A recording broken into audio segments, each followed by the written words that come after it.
Welcome back to the Open Polkadot Bootcamp made by the OpenGuild community. And today we're gonna discover the architecture of Substrate and also how you can use Substrate to create a new blockchain. Today video is gonna have a few different subsections. The first one gonna be go to the overall architectures of Substrate and a blockchain network.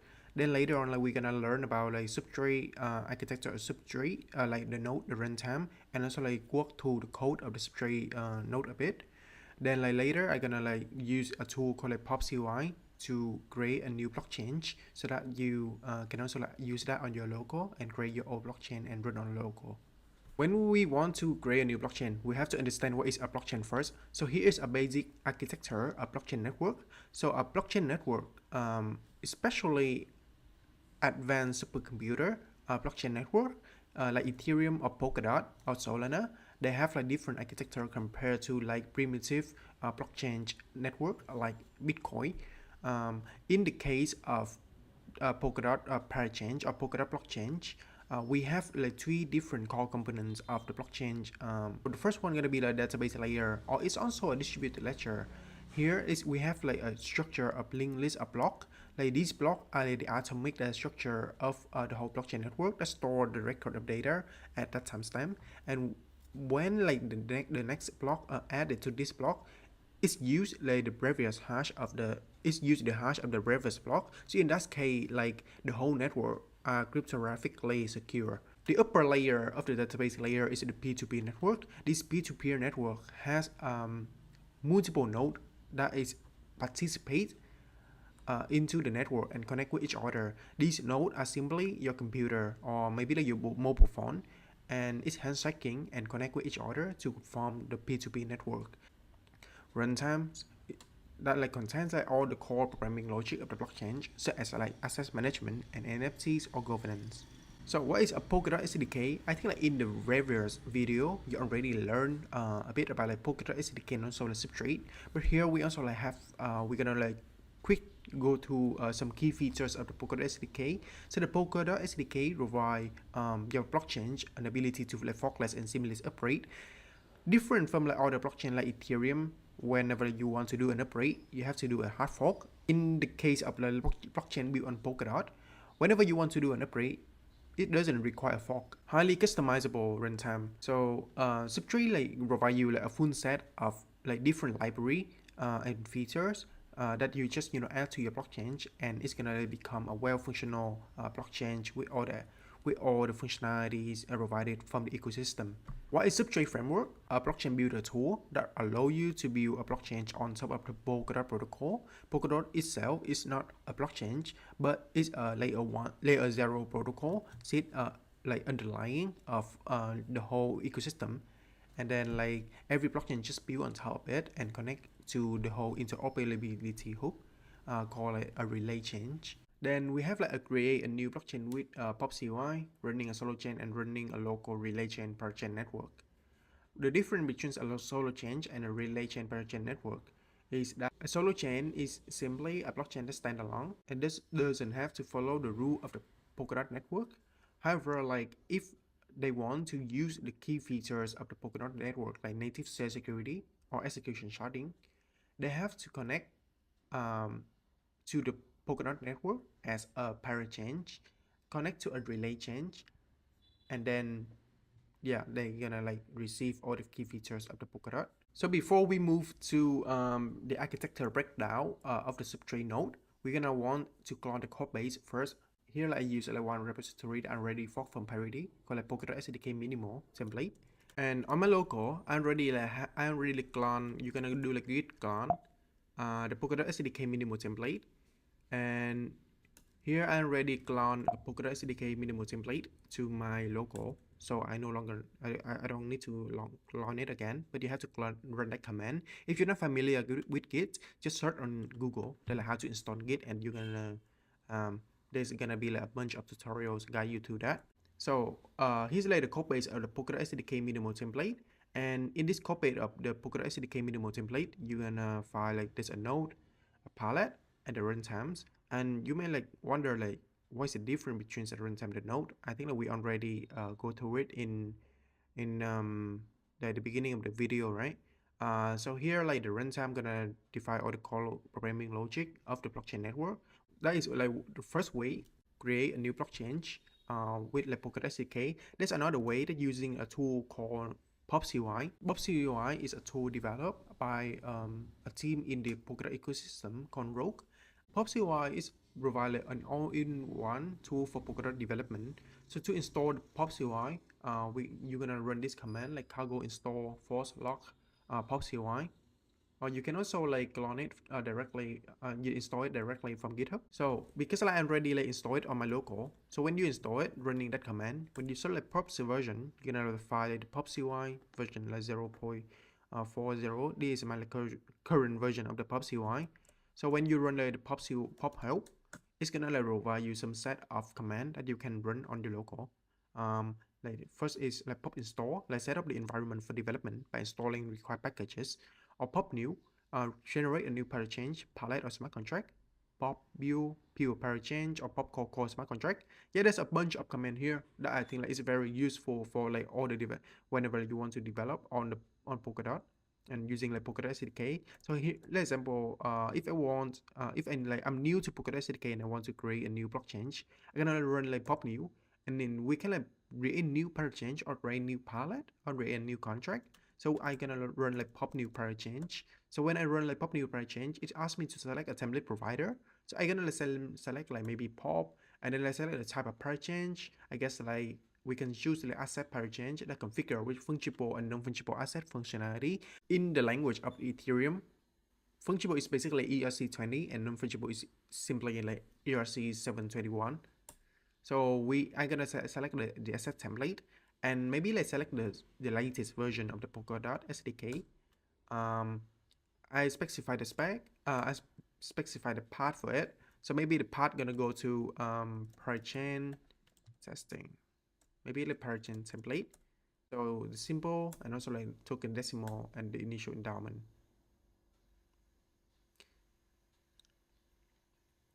So waiting for a while, it's gonna install in the parachain template, and we can also like find the parachain template here. So you go to the parachain template, and then you also like find the node in the runtime, but there's no palette here because like this is a very minimal template that doesn't have like the palette the template for the palette.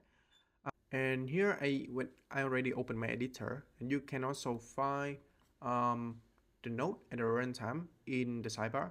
So when you open the node and open the Mender.rs, this is some like key module in the node. And when you open the runtime, we also have the lib.rs here, which is like the main entry point of the runtime. We want to learn about these like defaults. First, about the runtime. So what the runtime provides to use. The first thing when you look at the runtime of the Polkadot SDK blockchain, you might want to find this part like the runtime mod runtime with the macro like frame support runtime. So this macro is basically provide the code and entry point that say like, okay, so this is my runtime, and I want to register some key palette for that runtime.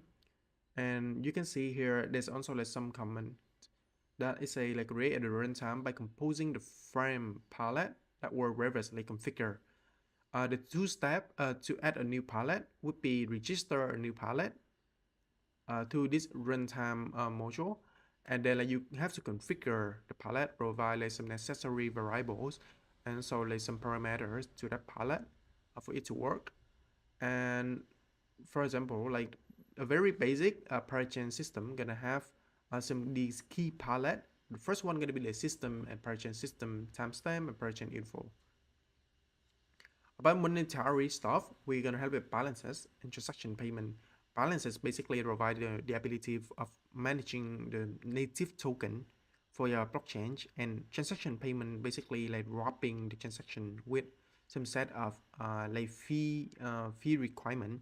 So when you be like, for example, in the case of the Ethereum, when you post a new transaction, it asks for some like gas codes, and in this case, like these transaction payments gonna handle like collecting and also like validating those transaction payment.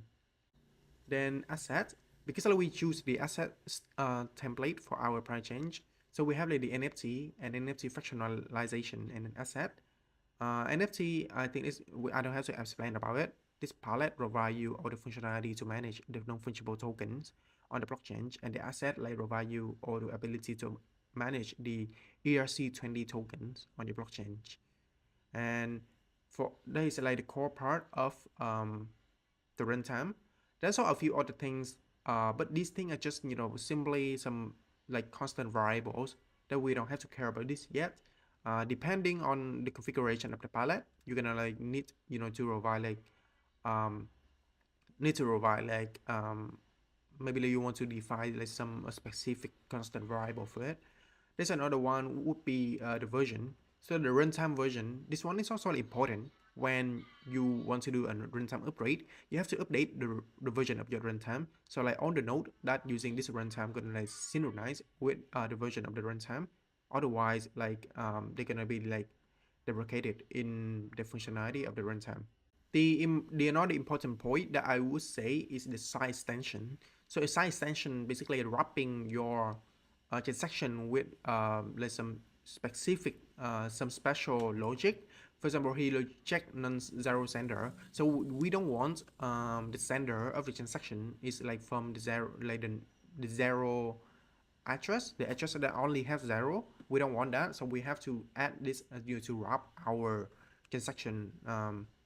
The another one would be like check specs version, like check the version, check the specification version of the transaction.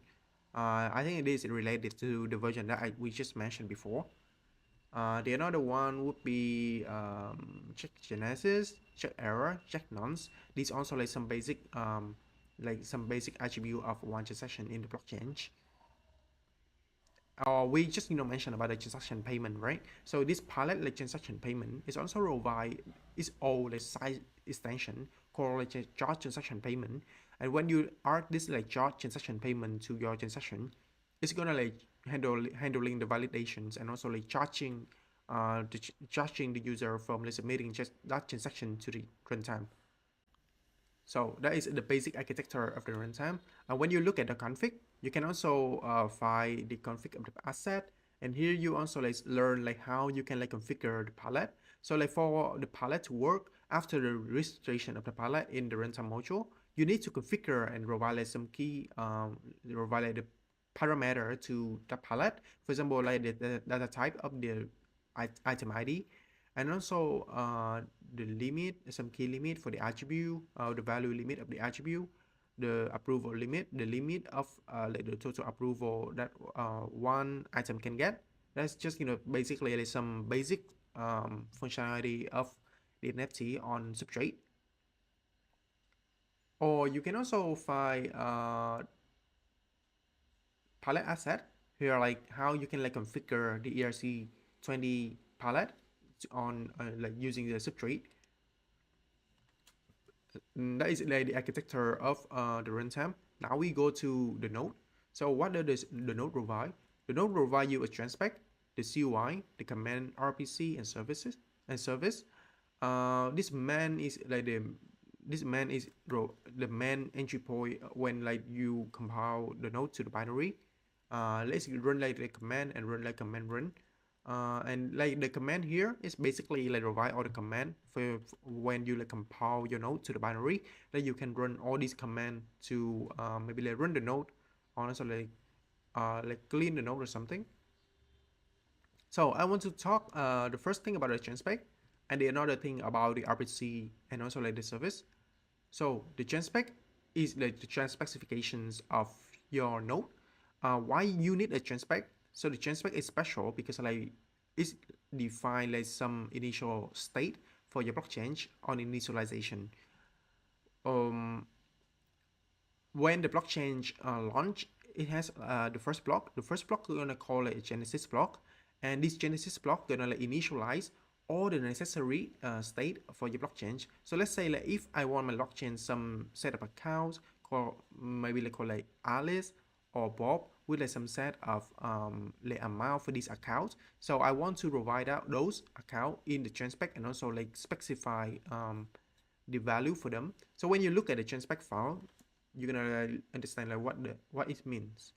When you look at the chain spec, you're gonna find like, okay, so here like the development config for the development environment of my blockchain, and I want like the token symbol gonna be like gonna be called unit, token is decimal gonna be literal, and the format of the account address is like AS85 format is like 42, and here's then also like a code to like build from the binary. And here like initial, no, not initial later, but yeah, like here you like initial some set of initial account like Alice, Bob, Charlie, Dave, Eve, and these accounts are provided with some amount as well. So if you will look at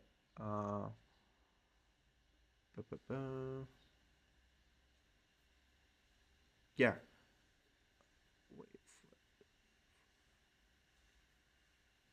here, so when you look at the testnet genesis, you can also like find the balances, and these balances is point to the balance palette that we just mentioned for about like native token management, and it's go to like all the acknowledgement account, and it's gonna like map this account with like some set of value at the initial state where like the blockchain launch. And we also like have a pseudo palette configuration here that you like provide a key and some set of like that which account that you want to be like the super user of the change. Here I want it to be the root. Yeah, and that's how the chain spec work. The power of the chain spec is like you can provide like some different chain spec, like development chain spec, testnet chain spec, production chain spec, and each chain spec can be applied to like different environment depending on the use case when you develop the change. The things that is quite important as well in the node is the RPC. So the RPC, the node will become we like expose some set of endpoints that like all the user outside the node can call to the RPC to get like some data from the runtime or like to get some data from the node. Then that's how RPC work.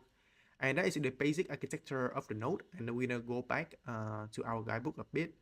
So like, and because we already go through some like real code, I just want to recap to you a bit in theory of all these all these like node architecture. So here's the anatomy of the substrate node. The substrate node contains three core technologies. The first one gonna be like the lib P2P for handling the P2P networking. Is the P2P networking libraries that like handling like all the P2P networking complexity that you don't have to care about it.